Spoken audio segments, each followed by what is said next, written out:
Les voy a rogar, mis hermanos, que abramos nuestras Biblias en el segundo libro de Samuel, capítulo 11, versículos 2, 4 y 5. Nuestro tema de esta mañana es el pecado de David.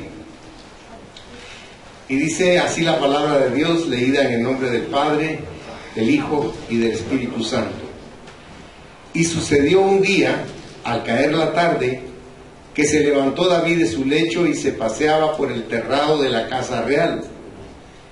Y vio desde el terrado a una mujer que se estaba bañando, la cual era muy hermosa. Verso 4. Y envió David mensajeros, y la tomó, y vino a él, y él durmió con ella.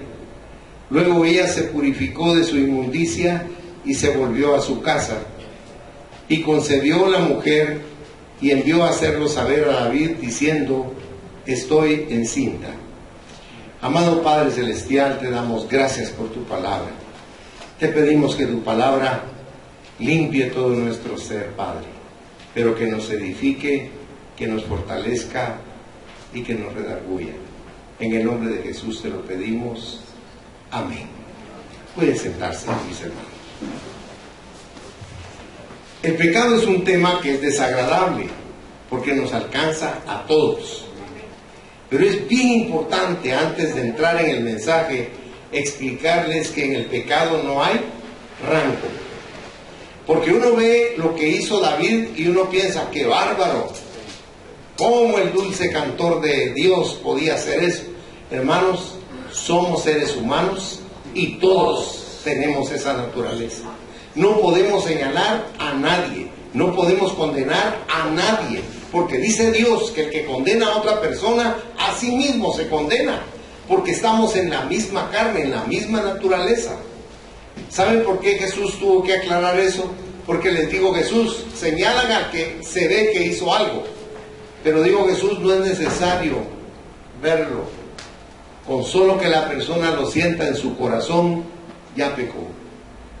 Entonces, el propósito de ver esto es una enseñanza de Dios para nuestra misericordia, para nuestra empatía y para mantenernos firmes en la palabra de Dios. Porque noten algo especial: ¿quién de nosotros escribiría para la posteridad los pecados o los errores que hemos cometido en oculto? Nadie lo haríamos, ¿verdad? Pero David hizo que se escribiera eso, que quedara registrado. ¿Saben por qué? Porque el único perfecto se llama Jesucristo. Amén. Y ahí todos nosotros adolecemos de pecado. Y si usted no me lo quiere creer, lea lo que dice Pablo en Romanos capítulo 3, versículo 10. Dice: por cuanto todos, ¿qué dice ahí? Pecaron y estamos destituidos de la gloria de Dios. Porque Dios nos quiere enseñar que nuestros ojos deben ser objetos de edificación y de bendición, no de juzgar y de condenar. Nuestros ojos son instrumentos poderosos que Dios nos ha dado, pero también son instrumentos que nos pueden llevar al declive, a que enterremos todo lo santo o lo bueno que Dios pudiera poner en nuestro corazón a través de un desliz. El pecado es la casa del jabonero, el que no cae, resbala.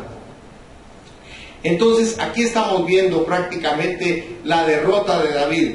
Peleó contra un gigante de 3 metros, a quien le pesaba la coraza que usaba 55 kilogramos, imagínense. Una libra tiene 460 gramos. ¿Cuánto pesaba esa gran coraza?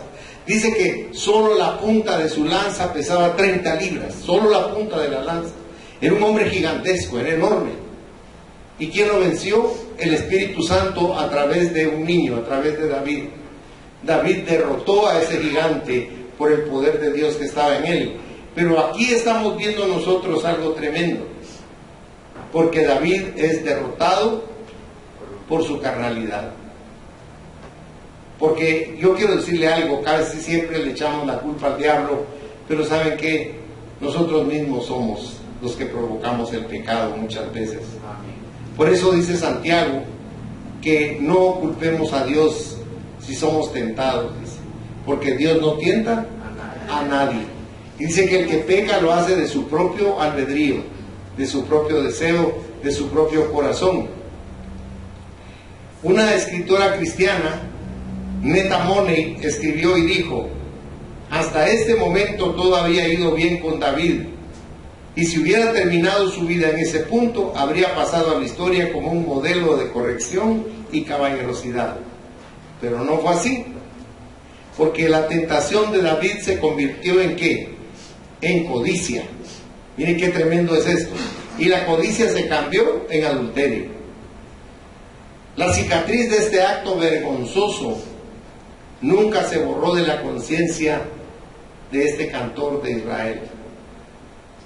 Pero ¿por qué tenía entonces el corazón conforme al corazón de Jehová si era ese nivel de pecado? Por una razón: siempre se lo confesó a Dios. Siempre tuvo el valor, la entereza, la hidalguía, la humildad de decirle a Dios: hice esto y esto y esto, perdóname, Señor. ¿Ha leído usted el Salmo 51? Porque ahí está usted viendo la confesión de esto que hizo David. Y como dice en el Salmo 51, dice: lávame más y más de mi pecado. Pero usted lo lee y dice: ay, le han de haber echado vanish. No, hermanos, ¿saben cómo lavaban en esa época? Retorcían la prenda mojada y la estrellaban con fuerza contra las piedras hasta que soltaba la suciedad, la mugre. Y la golpeaban infinidad de veces. Cuando él está diciendo a Dios: lávame más y más de mi pecado, ahora entiende usted que le estaba pidiendo. Porque nosotros queremos hacer una como penitencia, como pagar, entre comillas, el mal que hicimos. No lo necesitamos, fíjese. No es necesario, porque ya Cristo lo hizo por usted en la cruz de Calvario. Por eso amamos tanto a Jesús, porque usted no tiene que hacer absolutamente nada. Cristo lo pagó todo en la cruz de Calvario. Alguien que sufrió sin motivo y sin razón, sino lo hizo por una pasión, por el amor que sentía por usted, por mí, por toda la humanidad. Porque todo el que se acerque a Cristo va a ser bendecido y perdonado. Es importante que en nuestro corazón mantengamos nosotros con claridad el hecho de que ninguna condenación hay para el que está en Cristo Jesús. Dígame una cosa con sinceridad: ¿qué pecado con sincero arrepentimiento no puede ser perdonado? Ninguno. Todos los pecados confesados son perdonados por Dios. Por eso usted puede ver en la primera carta de Juan, en el capítulo 1, versículo 9, que ahí dice San Juan, siendo un ancianito, dice que si confesamos nuestros pecados, Dios es fiel y justo para perdonar nuestros pecados, dice, y limpiarnos de toda maldad. Ya se puso usted a pensar que Jesucristo dejó el lugar santísimo donde Él estaba, ese nivel tan alto donde Él estaba, para convertirse en una persona como usted o como yo. Y uno a veces no entiende, pero ¿por qué? ¿Sabe por qué? Porque Él es empático con nosotros. Si no, no diría la Biblia que Él fue tentado en todo, pero sin pecado. Por eso cuando usted peca, cuando usted falla, cuando usted se equivoca, cuando usted yerra, sepa que hay alguien que lo está viendo, pero que lo está comprendiendo también, que usted es un ser humano, que usted tiene una carne, que usted tiene una lucha interna, y que también heredó el pecado de Adán, porque eso fue lo que nos heredó Adán y Eva, un pecado que no logramos quitárnoslo con nada, excepto con la sangre del Cordero Redentor, el Cordero de Dios que quita el pecado del mundo, Jesucristo nuestro Señor. Por eso es importante la gratitud hacia Cristo, porque Él nos quiere limpiar todos los días. ¿Se acuerda que Daniel oraba 3 veces diarias? Y usted podría decir: pero ¿en qué pudo pecar Daniel? Ser un hombre tan entregado a Dios. Pero él sabía que había pecado. Si usted lee Isaías en el capítulo 6, los versículos del 1 en adelante, usted se va a encontrar con que Isaías creía en Dios, así como usted, como yo, y sabía que había un Dios. Pero acuérdense que siempre hay un vaivén en nuestra fe. Pero Dios le permitió a él ver la grandeza de Dios. Y cuando este hombre vio el trono de Dios, cuando vio a los querubines volando encima del Señor, cuando vio que todo temblaba con esa santidad, la grandeza, la potencia y la santidad de Dios, entonces dijo Isaías: ¡ala, qué trono más grande! Así dijo Isaías, hermano. Si usted lee eso, Isaías dijo: muerto soy, porque han visto mis ojos al Dios de la gloria. Porque tengo labios inmundos y vivo entre gente que tiene labios inmundos. Yo quiero que note que cuando el hombre está frente a Dios, lo primero que piensa es en su condición. Porque Dios nos confronta con nosotros mismos. Nosotros no nos vemos, ni nos queremos ver como somos en realidad. Pero Dios nos confronta con su presencia. Porque a veces nos sentimos víctimas de la vida, víctimas de nuestra situación, víctimas de nuestra familia, víctimas de la gente, víctimas de todo. Pero Cristo, ¿a quién le hizo daño, hermanos? Pero Él quería llevar sobre Él mismo todas esas problemáticas del ser humano, todas esas circunstancias del ser humano. Si no, no diría la palabra que en la cruz del Calvario, donde Él fue crucificado y muerto, llevó todas nuestras dolencias. ¿Y qué más dice? Y todas nuestras enfermedades, ¿se recuerdan? O sea, Él tomó sobre sí mismo todo lo que comprime nuestra alma. Hay cosas que usted ni a su esposa se las dice, cosas que están ahí adentro, y hay cosas que la esposa no se las dice al esposo, cosas que están ahí adentro. Pero ¿sabe qué? Le quiero decir que Dios sí las sabe. Dígaselas a Dios, porque Él está atento a lo que usted le vaya a decir.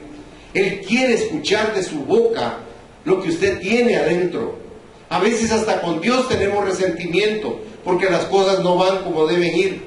Pero seamos justos, cuando todo va bien, ¿será que nos ponemos en ese plano espiritual, hermanos? No, hermanos, hasta nos olvidamos de Él. Por eso benditas sean las pruebas, porque nos hacen buscar su rostro. Y la palabra dice que lo busquemos mientras puede ser hallado. Así es. Le quiero leer una notita breve que le escribí. Con la conducta de David, dice: aquí nos damos cuenta de lo que son los mejores hombres cuando Dios los deja de su mano. Siempre que nos hallamos fuera del camino de nuestro deber, nos encontramos en el camino de la tentación. Los deseos de la carne luchan contra el espíritu y que destruyen enormemente nuestro ser, causando en esta guerra como ceguera de la vista, endurecimiento del corazón, cauterización de la conciencia, y también comprimen el honor y la justicia en los hombres. No nos damos cuenta de eso, pero así es. Todos esos efectos son producto del pecado. Le reitero, pecado es pecado. No piense que hay pecados grandes y chiquitos, porque hay gente que dice: ay, pero no he pecado como ella. Pecado es pecado, está en el mismo rango, en el mismo nivel, porque tan perdona una cosa a Dios como la otra, porque su misericordia es para siempre. No se cansa de perdonarnos. Pedro le dijo en una oportunidad: Señor, ¿verdad que solo 7 veces tengo que perdonar?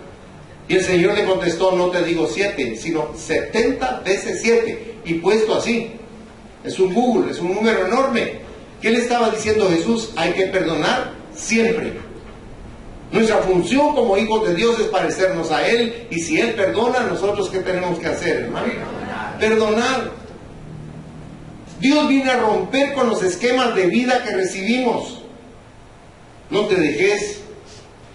Jesús se los dijo de otra manera en Mateo. Les digo: ustedes han oído que está escrito en la ley antigua: ojo por ojo, diente por diente, quemada por quemada, quebrada por quebrada. ¿Y Él qué les dijo? Vayan su Biblia, por favor. Mateo 5, 44 y 45. Él rompe con los esquemas que tenemos nosotros estereotipados de conducta de vida, porque Dios quiere que tengamos una vida diferente, una vida que no nos agrada. ¿Sabe por qué no nos agrada? porque rompe con esas cosas feas que están dentro de nosotros. Pero Dios no lo hace por castigarnos, sino por bendecirnos.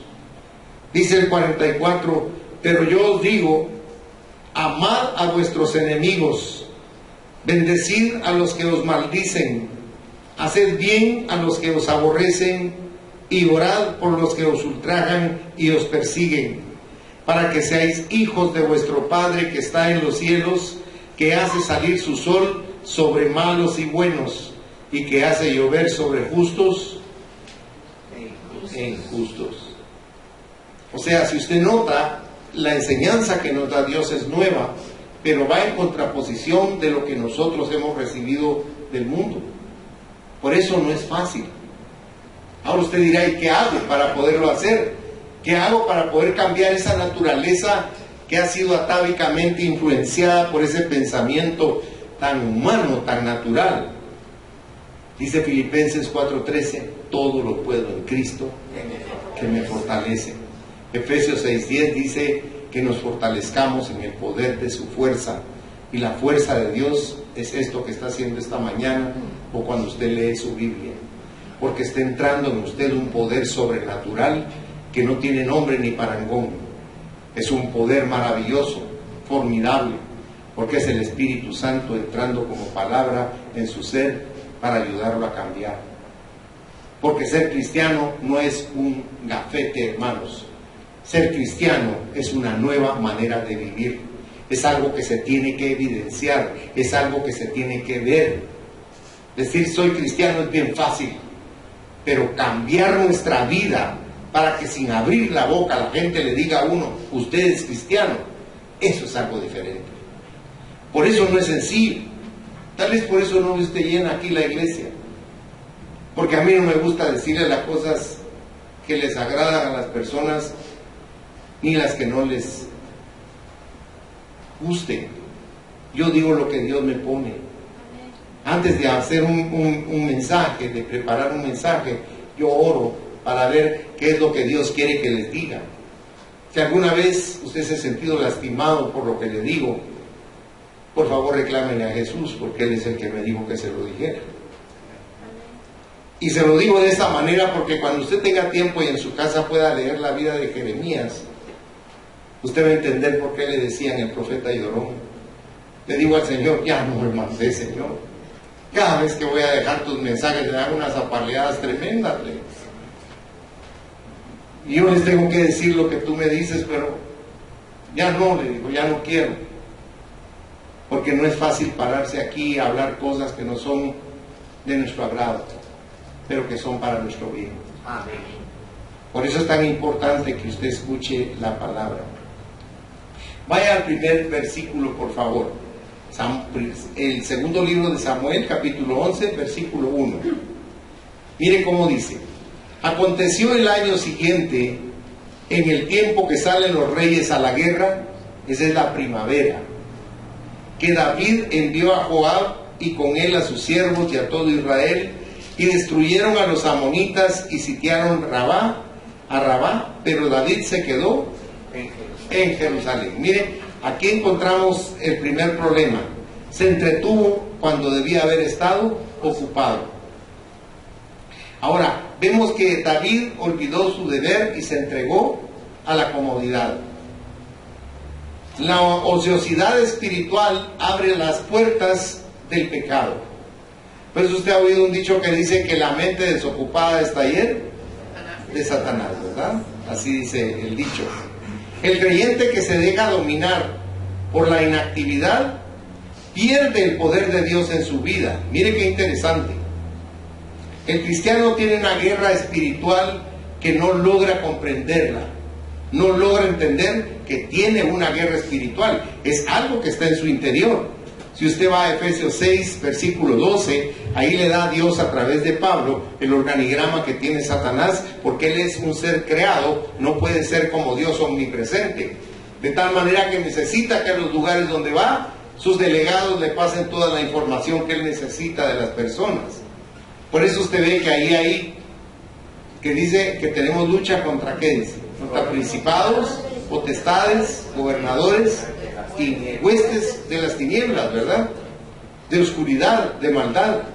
Y usted no puede inhibirse de eso y decir, no, yo, gracias a Dios, yo no estoy en esa guerra. No, no es cuestión suya, usted está en esa guerra, nació en esa guerra y va a vivir en esa guerra. Por eso cuando usted lee la oración sumo sacerdotal de Jesús en Juan 17, él orando le dice al Padre, no te pido que los sustraigas del mundo, no te pido que los quites del mundo, sino que los apartes y los guardes del mal. Porque el mal nos rodea, el mal nos quiere destruir, pero la fuerza de Dios nos sustenta. Y Él es el que nos levanta y nos permite que podamos seguir adelante. No nos podemos dar el lujo de descansar. Todos los días es una guerra la que tenemos espiritualmente. Nuestro segundo punto que vemos es que Él se dejó dominar. ¿Por qué? Por lo que vio. Freud decía en su enunciado que las mujeres son doblegadas a través de lo que oyen, pero los hombres son doblegados a través de lo que miran, de lo que ven. Entonces, si usted me acompañara al versículo 2 al final, en segundo libro de Samuel 11, versículo 2 al final, si usted nota, dice, y vio. Mire, y vio desde el terrado a una mujer que se estaba bañando, la cual era muy hermosa. Mire, y qué hombre, si vio una mujer preciosa ahí bañándose, ¿no se le van los ojotes? Hay gente que es hipócrita y dice, yo no quiero ver eso. Mentira, ya vio. Por eso no lo quiere seguir viendo. Yo siempre les he dicho que la mala es la segunda mirada. La primera mirada es, ay, qué mujer más hermosa. La segunda ya noches de ronda. La segunda es más inquisidora. Por eso de la tentación hay que huir, hermanos. Amén. No se sienta valiente porque la tentación abate a cualquiera. Y lo que estamos viendo aquí también es otra cosa. Note que Betsabé sabía que el rey salía al terrado. ¿Por qué no se va a bañar a otro lado? Sino que escogió, porque ella dijo, de repente sale el rey y se da un quemón. Y cabal lo quemó. Pobre David Crockett. Vemos entonces que él se dejó llevar por la vista de sus ojos. Porque la vista de nuestros ojos es un punto débil, nos hace frágiles. Nos engaña. Si usted ve a Eva como ejemplo, si usted me acompañara en su Biblia a Génesis 3, versículo 6, mire cómo dice. ¿Cómo empieza ese versículo? Y vio, ¿quién? Aquí ya no fue un hombre, sino fue una mujer. Dice, y vio la mujer que el árbol era bueno para comer. Y luego, ¿qué dice? Y era agradable a los ojos. ¿No se acuerda que todo dice es que todo entra por los ojos? Esa es la que... Y árbol codiciable para alcanzar la sabiduría, y tomó de su fruto y comió, y dio también a su marido, el cual comió así como ella. El pecado original, la desobediencia.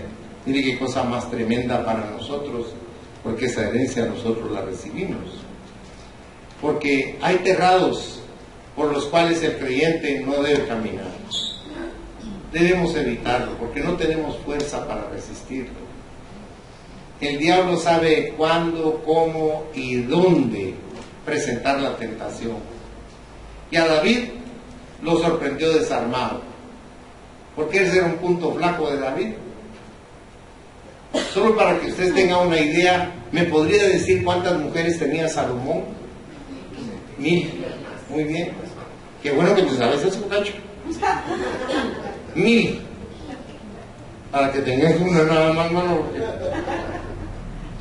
O sea, 1000 mujeres. Ahora, ¿por qué tenía tantas mujeres Salomón? Recuérdese que David no le dio un buen ejemplo a él. David tenía una playa de mujeres.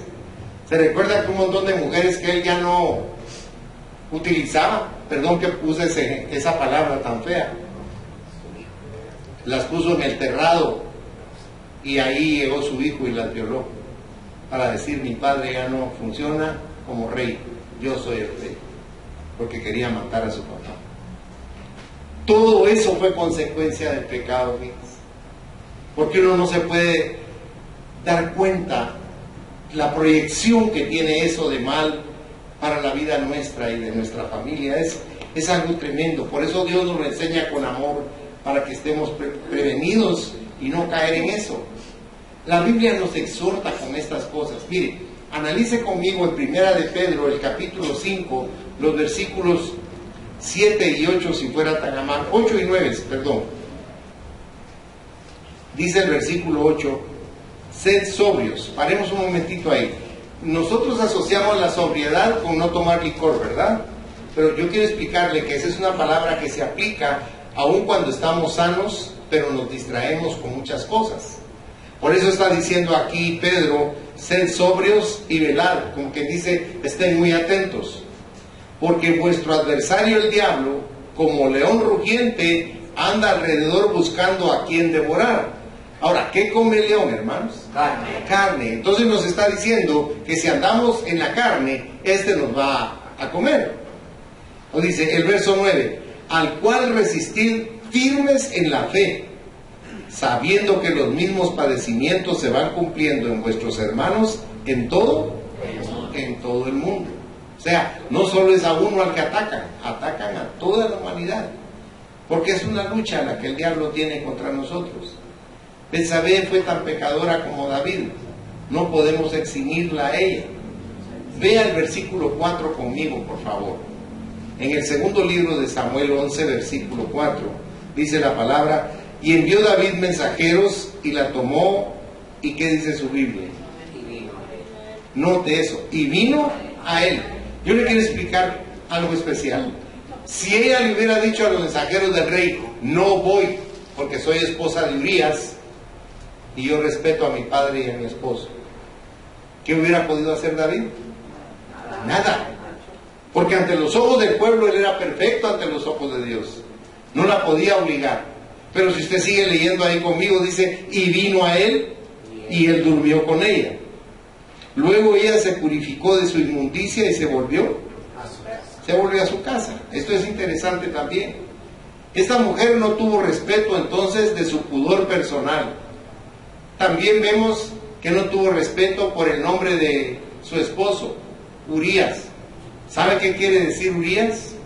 Quiere decir Dios es luz. Así se llamaba su esposo, Dios es luz. Pero tampoco respetó el nombre de su padre. Su padre se llamaba Eliam. Vea conmigo el verso 3, por favor. En el versículo 3 dice, envió David a preguntar por aquella mujer y le dijeron, aquella es Betsabé, hija de Eliam, mujer de Urías, Eteo. El nombre Eliam quiere decir, mi Dios es mi pariente, o Dios del pueblo. Eso quiere decir Eliam. Ella no tomó en consideración estas cosas que para ellos eran importantes. Aquí ni sabemos el significado de nuestro nombre. Había una señora que a mi esposa cuando llegaba le decía Maudita y Maudita. Entonces yo llamé a Magda y le dije, dile que no te diga Maudita. Ella te lo dice por cariño y sin ninguna maldad, pero las palabras tienen poder. ¿Por qué? Me dijo ella.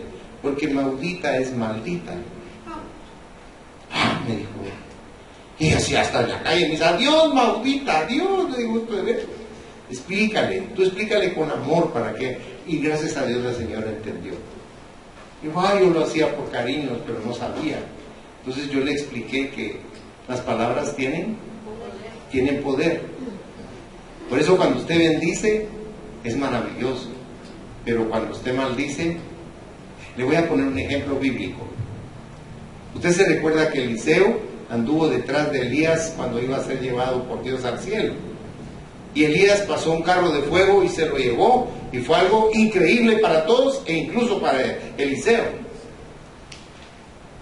Elías ni siquiera Dios le pudo decir porque el carro de fuego se lo llevó. El gran poder de Dios. Pero Eliseo no tenía pelo. Y dice que un montón de jóvenes estaban a burlarse de él, como diciendo lo dejó. Dios no se lo quiso llevar. Gritaban, subí calvo, ¿qué pasó calvo? Que te lleven calvo. ¿Y él qué hizo? Usó un poder que tenemos que tener cuidado, la boca, y los maldijo. Y salieron 2 osos y despedazó, dice la Biblia, a 42 jóvenes. O sea, cuando uno no sabe usar la boca, uno maldice y maldice y maldice. Pero hay un problema. Y eso me lo enseñó mi abuelita cuando yo era un niño. Me dijo, nunca debes maldecir. ¿Qué es maldecir, mamá? Es decir palabras feas contra otra persona. Ah, yo no hago eso, le dije, pero no lo vayas a hacer de todos modos. Porque las maldiciones, me dijo, son como las procesiones. Por donde salen, entran. A mí eso nunca se me olvidó. Porque miren, hermanos, nosotros tenemos muy poca fe. Y por eso no nos damos cuenta del poder que tiene nuestra boca. Donde estuvimos en la zona 11, en la 14 Avenida, si usted hace memoria, mi hermana Giselle, que es de las últimas, la última que queda de ese tiempo, había una señora que maldecía mucho a su esposo. Se peleaba mucho con su esposo. Y esa mañana el esposo le dijo, mira, ya cállate por favor, déjame tranquilo. Sí, que aquí, y le habló un montón la señora, y él sacó su moto. Ah, le digo, ojalá que al salir allá en la Rubel te agarre un camión y te mate, desgraciado, le digo. Y él se quedó callado, nada más arrancó la moto y se fue. Al llegar a la esquina de la 14 Avenida, un camión lo tomó y lo mató.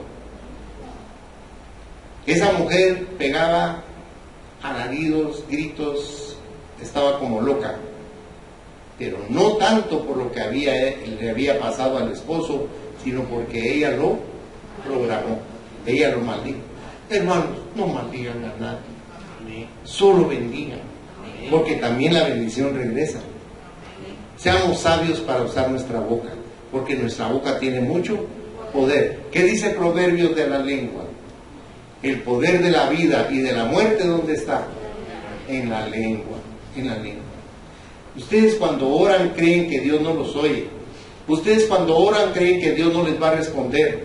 Ustedes cuando oyen sientan que Dios ya se olvidó de ustedes y no hay modo que les responda. Están equivocados. Dios tiene un propósito en todo, no hace casualidades. Él tiene un propósito y una razón por la cual Él aparentemente se demora, al margen de que hay alguien que está luchando porque ustedes no reciban bendición. Si usted lee en el capítulo 9, si mal no recuerdo, de Daniel, cuando llega el arcángel Gabriel le dice, Daniel, desde el día en que tú oraste, porque eres muy amado de Dios, tu oración fue oída por Dios en los cielos. Y desde ese día Dios le dijo, anda y bendícelo. Y me vine inmediatamente, le dijo el arcángel Gabriel.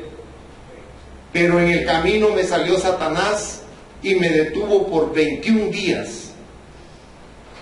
Tuve que llamar a Miguel, el general de los ejércitos, y él se quedó batallando para que yo pudiera venir aquí contigo. 3 semanas se tardó para llegar a darle el mensaje de Dios. Yo quiero que sepan que Dios siempre nos escucha, hermanos. Amén. Y que Dios siempre nos responde. Pero a veces nos quiere enseñar algo y debemos aprender con amor, porque Él tiene amor para nosotros. No es que nos olvide o que no nos quiera. Entonces vemos aquí que Betsabé también tuvo una gran parte en este pecado que afectó a toda la nación, porque con su hijo se acabó el reinado. Salomón se encargó de que esa nación, que había sido tan grande, piense por favor, desde el río Nilo hasta el río Éufrates, era esa nación en esa época. David la dilató grandemente. Si usted ve una bandera de Israel, se va a dar cuenta que es totalmente blanca, pero tiene arriba una línea azul y abajo otra línea azul. Son los 2 grandes ríos que demarcaban los límites del reino. Pero todo esto los alcanzó y les hizo un daño tremendo como nación. Les tocó muy duro. Además, David quebrantó la ley judía cuando se acostó con ella, porque ella estaba en su periodo. Si usted ve conmigo el versículo 4, ahí dice que se estaba purificando de su menstruación. Eso dice la Reina Valera, pero la versión Dios habla hoy, que es una paráfrasis, dice: esta mujer estaba apenas purificándose de su periodo de menstruación. Mire lo que dice la ley judía al respecto. Vaya a Levítico, si es tan amable, en el capítulo 15, versículo 19. Levítico 15, 19. Dice: cuando la mujer tuviere flujo de sangre y su flujo fuere en su cuerpo, 7 días estará apartada, y cualquiera que la tocare será inmunda hasta la noche. Pero a David, si usted nota, eso no le importó, o sea, quebrantó también esta ley. Nuestro tercer punto de los 4 que vemos esta mañana es que él trató de encubrir su pecado. Porque si usted ve conmigo el versículo 5, si vemos ahí el segundo libro de Samuel 11:5, dice: y concibió la mujer y envió a hacerlo saber a David diciendo: estoy. Eso digo, ¿y ahora qué hago? ¿Cómo hago para que no se entere si soy el rey? Además ella es casada y Urías es un buen soldado. Ahí comenzó él a entrar en pánico y comenzó a hacer las cosas malas, porque una mentira trae otra y una cosa mal hecha trae otra, y eso se va haciendo como una bola de nieve. Usted puede ver conmigo, si es tan amable, Proverbios capítulo 28, versículo 13. Si usted nota ahí, dice que el que encubre sus pecados, ¿qué dice? No prosperará. El que cubre sus pecados, dice, no prosperará. Pero el que los confiesa y se aparta, ¿qué dice? Aleluya, bendición de Dios. Alcanza misericordia. Eso es importante que nosotros lo consideremos. O sea que la primera artimaña que David usó fue enviar por Urías Eteo. Urías se haber asustado, porque a mí me llaman a mí. Pero no se imaginaba él en el embrollo en que él estaba. Y lo mandó a llamar David, y después de preguntarle cómo estaban las cosas en la guerra, y esto y el otro, lo que hizo fue decirle que fuera a visitar a su mujer. Ay, tu mujer ahí está triste de que no has venido, anda a saludarla. Con lo que David no contaba era con la integridad que tenía Urías. Y eso fue en contra. En lugar de ir a favor del rey, fue en contra del rey. Porque no le hizo caso. Mire el versículo 8. Mire lo que hizo ahí David. Segundo libro de Samuel, versículo 8. Y oyeron la voz... Ay, perdón. Estoy leyendo de Génesis.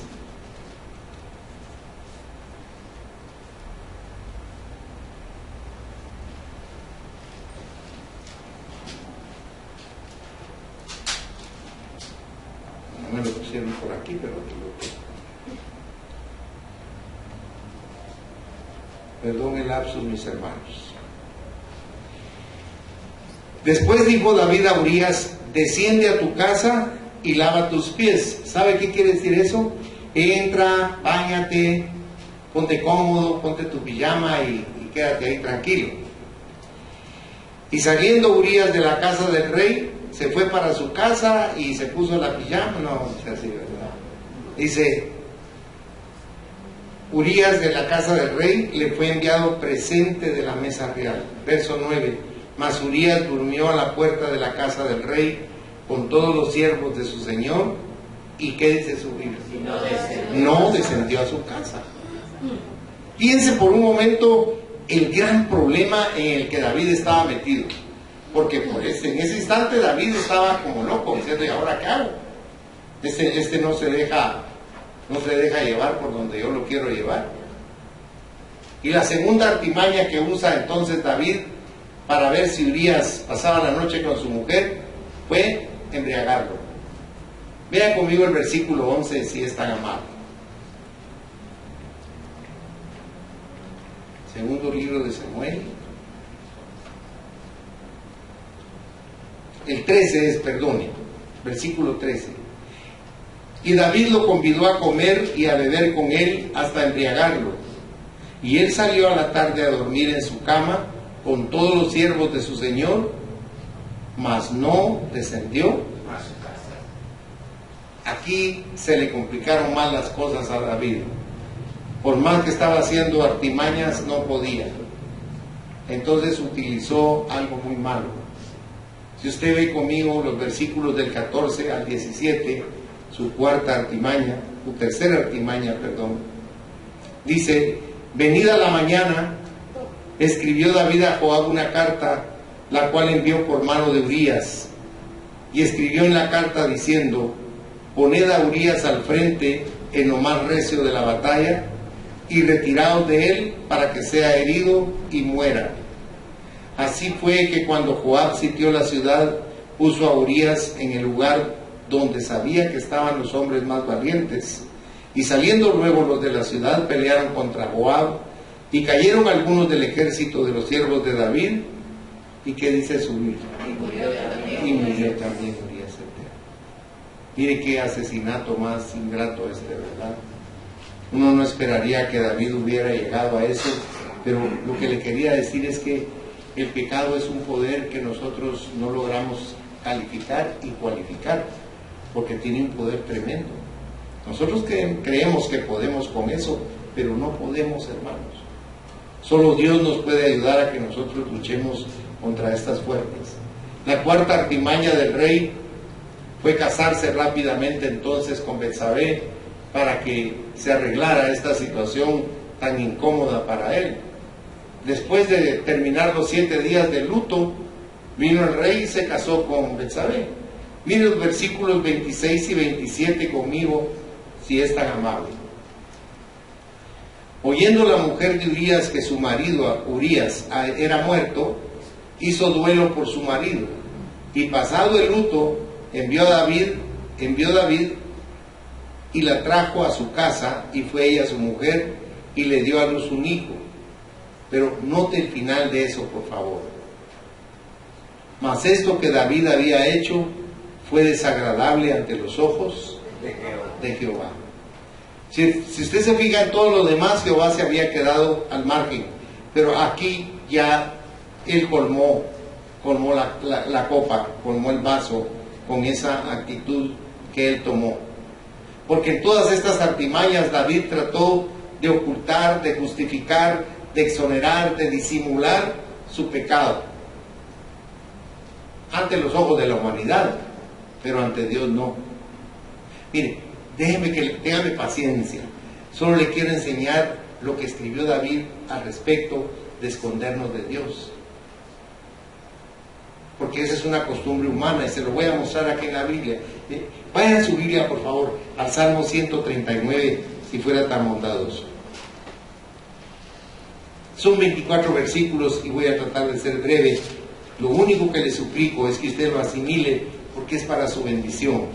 Empieza diciendo aquí David: oh Jehová, tú me has examinado y conocido.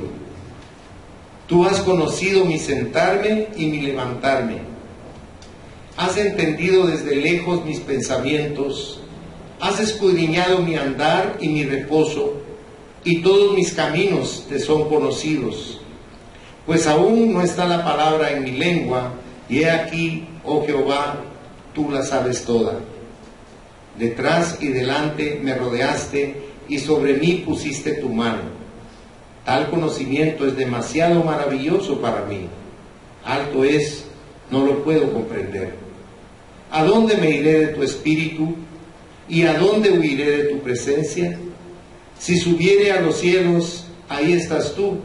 Y si en el Seol hiciere mi estrado, he aquí, ahí tú estás. Si tomare las alas del alba y habitare en el extremo del mar, aún ahí me guiará tu mano y me asirá tu diestra. Si dijere, ciertamente las tinieblas me encubrirán, aún la noche resplandecerá alrededor de mí. Aún las tinieblas no encubren de ti, y la noche resplandece como el día. Lo mismo te son las tinieblas que la luz. Porque tú formaste mis entrañas, tú me hiciste en el vientre de mi madre. Te alabaré porque formidables y maravillosas son tus obras. Estoy maravillado y mi alma lo sabe muy bien. No fue encubierto de ti mi cuerpo, y en que en oculto fui formado y entretejido en lo más profundo de la tierra. Mi embrión vieron tus ojos, y en tu libro estaban escritas todas aquellas cosas que fueron luego formadas, sin faltar una de ellas. Cuán preciosos me son, oh Dios, tus pensamientos, cuán grande es la suma de ellos. Si los enumero se multiplican más que la arena. Despierto y aún estoy contigo. De cierto, oh Dios, harás morir al impío. Apartaos pues de mí, hombres sanguinarios, ¿por qué blasfemáis, dicen ellos contra ti? Tus enemigos toman en vano tu nombre. No odio, oh Jehová, a los que te aborrecen, y me enardezco contra tus enemigos. Los aborrezco por completo, los tengo por enemigos. Examíname, oh Dios, y conoce mi corazón. Pruébame y conoce mis pensamientos. Y ve si hay en mí camino de perversidad, y guíame en el camino eterno. O sea, si usted nota, ve un cambio radical en David. Él ya está consciente de que de Dios no nos podemos esconder, ni nos podemos burlar, por supuesto. Dios nos está viendo todo el tiempo.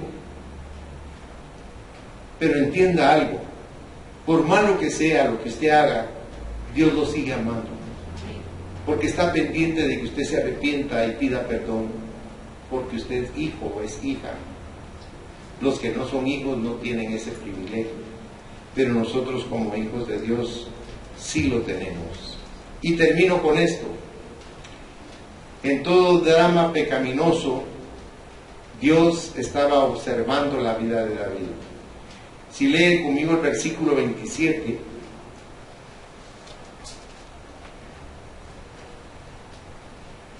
y pasado el luto, envió David y la trajo a su casa, y fue ella su mujer, y le dio a luz un hijo. Mas esto que David había hecho fue desagradable ante los ojos, dice, de Jehová. O sea, eso le desagradó a Dios profundamente. Pero quiero decirle algo. En la Nueva Versión Española se lee, pero el Señor reprobó lo que había hecho David. Por más que el hombre trate de camuflar su pecado, Dios lo ve. Adán y Eva, ¿qué hicieron? Comieron del fruto, ¿verdad? A Eva le engañó la serpiente, pero Adán no fue engañado. Él prefirió a su mujer que a Dios. Pero vean conmigo cómo fue el proceso. Si usted puede ir a Génesis 3, versículo 8, si es tan amable. Dice, y oyeron la voz de Jehová Dios que se paseaba en el huerto al aire del día. Y el hombre y su mujer, note, se escondieron de la presencia de Jehová Dios entre los árboles del huerto. Les dio vergüenza darse cuenta que habían pecado, pero ninguno de los dos se arrepintió ni pidió perdón a Dios. ¿Se recuerda lo que sucedió con los hijos de ellos? Los alcanzó también el pecado. Caín mató a Abel. Y mire esa reacción. Vaya conmigo a Génesis 4, 9 y 10 si es tan amable. Génesis 4, 9 y 10 dice, y Jehová dijo a Caín, ¿dónde está Abel tu hermano? Y él respondiendo dijo, no sé, ¿soy yo acaso guarda de mi hermano? Mire la insolencia. Y él le dijo, ¿qué has hecho? La voz de la sangre de tu hermano clama a mí desde la tierra. No se podía esconder de la justicia divina. Dios sabía que había asesinado a su propio hermano, este mal hombre. Ahora, hay otro caso en la Biblia, y con este concluyo. Acán. Cuando ellos tomaron la ciudad de Jericó sobrenaturalmente, porque las murallas cayeron sin que ellos hicieran nada, uno de los personajes que iban ahí, habían oído que Dios había dicho, nadie debe tomar nada de esa ciudad porque está maldita. Todo lo que tomen de esa ciudad los va a maldecir. Y vino Acán y encontró un manto babilónico y se lo robó. Había también monedas y se las robó, y había un lingote de oro y se lo robó. Y todo lo escondió en una tienda. Pero cuando volvieron a pelear contra una nación pequeña, esa nación pequeña los derrotó. Y Josué le preguntó decepcionado a Dios: Señor, allá ni siquiera metimos las manos y ganamos. Y aquí esta nación tan pequeña, tan pequeñita, nos está haciendo un daño. Más de 20,000 muertos ahí, Señor. Y Dios le dijo: es porque hay maldición dentro de ti, hay pecado dentro de ti. Y se quedó asustado. Y cuando preguntó al pueblo, nadie quiso decir. Pero el Señor le dijo: júntalos por tribus. Y de todas las tribus apareció Judá, y de Judá apareció la tribu de Acán, y de la tribu de Acán apareció Acán. Y le dijo: alaba al Señor, hijo mío, le dijo Josué. Y no pudo por el pecado. Pero mire conmigo, por favor, aquí en su Biblia, Josué capítulo 7, versículos 20 y 21. 20 y 21. Y Acán respondió a Josué diciendo: verdaderamente yo he pecado contra Jehová, el Dios de Israel, y así he hecho. Pues vi entre los despojos un manto babilónico muy bueno, y 200 siclos de plata, y un lingote de oro de peso de 50 siclos, lo cual, ¿qué dice su Biblia? Codicié, dice. Y luego tomé. Y he aquí que está escondido bajo tierra en medio de mi tienda, y el dinero debajo de ello. ¿Qué hizo Dios con Acán? Lo lapidaron a él y a toda su familia y los quemaron. Hicieron muchas piedras sobre ellos, como un montículo, para que quedara como un testimonio de lo que podía producir el pecado de maldición sobre Israel. Por eso es tan importante que nosotros conozcamos estas cosas, para saber que tenemos un Padre amoroso, misericordioso, pero que tenemos que estar todo el tiempo a cuentas con Él para recibir su pecado. Ahora, para recibir su perdón. Cuando usted confiesa su pecado a Dios, ¿qué es lo que sucede con usted? Al margen de que Dios lo perdona, comienza usted a tomar conciencia sobrenaturalmente de ello, y aunque usted no me lo crea, sus pecados comienzan a disminuir. No que deje de pecar, pero ya no peca de la misma manera, porque usted tiene la vinculación con Dios, y el Espíritu Santo tiene misericordia y nos va limpiando y nos va librando. Esto es para que entendamos, porque si usted se recuerda, a David le fue muy mal. ¿Qué pasó con el niño que tuvo del pecado con Betsabé? Se murió, se recuerda. Incluso ahí dijo David, después de llorar tanto: yo sé, dijo, que el niño no puede venir a mí, pero yo voy a ir a él, porque él lo amaba. Y después usted sabe la destrucción que vino sobre su hogar. Por eso es que es tan importante que consideremos el amor de Dios a través de su perdón y nos ayude a luchar contra el pecado que nos asedia como una fiera de presa. Cierre sus ojos, por favor.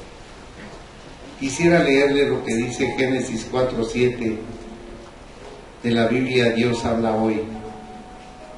Cuando Dios le habla a Caín, le dice: si hicieres lo bueno, podrías levantar la cara, pero como no lo haces, el pecado está operando el momento de dominarte. Sin embargo, tú puedes dominarlo a él. Señor, nosotros te queremos dar gracias, porque no somos perfectos, porque todos aquí somos pecadores, y todos necesitamos de tu perdón, porque ciertamente somos pecadores, pero arrepentidos. Por eso gozamos de tu gracia y de tu limpieza.